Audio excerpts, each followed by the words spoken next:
Welcome to my channel. I want to ask you to close your eyes for 1 minute and bring a story to life in your imagination.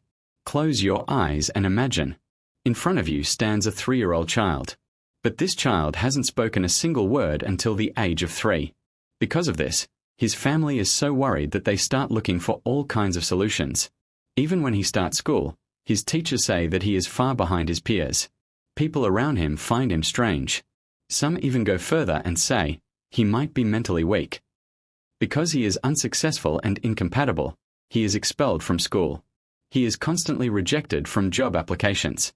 He is not even taken seriously in the scientific world. But the ironic thing is this: one day, this silent, introverted child changes our view of the universe from its very foundations. He never commanded an army. He never became the president of a country. But his ideas deeply shook the world. He showed us that time is not fixed, that energy and mass are actually the same thing. And perhaps most importantly, he said this: imagination is more powerful than knowledge. This is not just the story of a scientist. This is the story of a misunderstood child, a refugee who was forced to flee from war, and a mind that helped humanity imagine beyond the stars. This is the story of Albert Einstein. Chapter 2. There is something strange about this child. Albert Einstein was born on March 14, 1879, in the city of Ulm, Germany.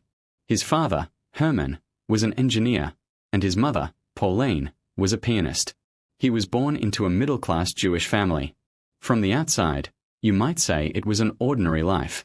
But Albert was not ordinary. He didn't speak at the age of 1. He didn't speak at the age of 2 either.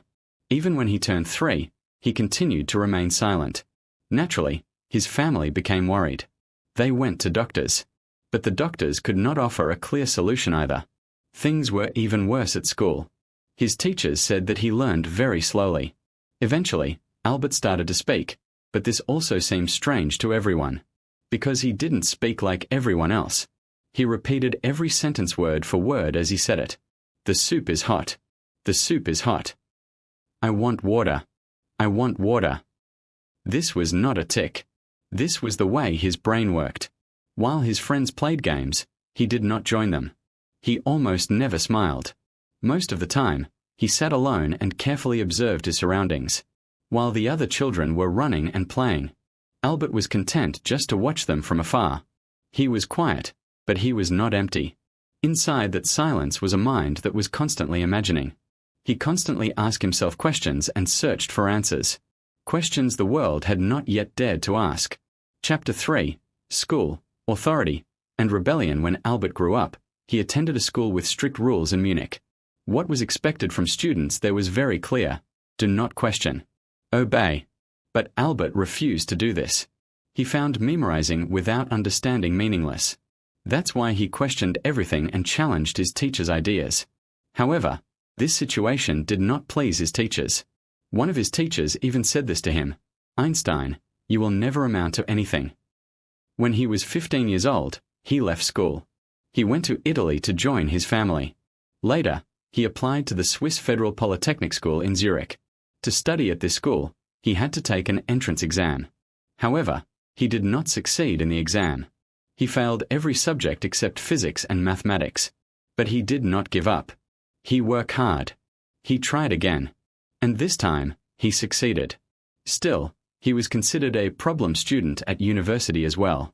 He skipped classes, taught himself from books, and continued to question everything that everyone else accepted. Chapter 4. A revolution. Born in the patent office, he graduated in 1900. But no university offered him a job. The reason was simple: he did not follow the rules. He had poor relationships with his professors. He thought independently. For 2 years, he searched for a job. And each time, he was rejected. Finally, in 1902, he found a job at the Swiss Patent Office in Bern. It was an ordinary desk job with no direct connection to science. But no one interfered with his thinking. In fact, no one even cared. During lunch breaks, and even at night, he opened his notebook and began to think. Maybe he didn't have a laboratory, but he had a notebook and an endless curiosity. Chapter 5. The Miracle Year. 1905. At the age of 26, he was still working at the patent office. While continuing his job, he was also writing scientific papers. That year, He published 4 scientific papers, and each one changed science forever. Today, we call that year the miracle year. He said that light is not just a wave. He proved that atoms truly exist. He showed that time and space are not absolute. And with E equals mc squared, he revealed that mass and energy are the same thing. If we can use GPS today, if we have solar panels, if we can understand nuclear energy, all of this is thanks to Albert Einstein's ideas. And the person who did all this was a quiet 26-year-old Peyton Clark. Chapter 6. Relativity and Fame. In 1915, Einstein introduced a completely new perspective on gravity. He put forward the idea that gravity is not a pulling force, but the bending of space and time. During the solar eclipse of 1919, this theory was confirmed. Starlight was bending around the sun overnight. He became world famous. He was a scientist more famous than kings. In 1921, he received the Nobel Prize, but not for relativity, for the photoelectric effect. While accepting the award, he said, "I have no special talent. I am only passionately curious." Chapter 7. Exile, Regret, and Final Years. When Hitler came to power, Einstein fled Germany. He went to America as a refugee. He spoke out against racism. He opposed war. He did not remain silent in the face of injustice. He felt deep regret about the atomic bomb. And for the rest of his life, he tried to explain the universe with a single law. Maybe he did not succeed, but he never gave up. When the year was 1955, he passed away at the age of 76. The child once called slow changed the world. And he taught us this: curiosity requires courage. Questioning requires strength. And imagination is humanity's greatest power. If you've watched the video up to this point, don't forget to like the video and follow the channel.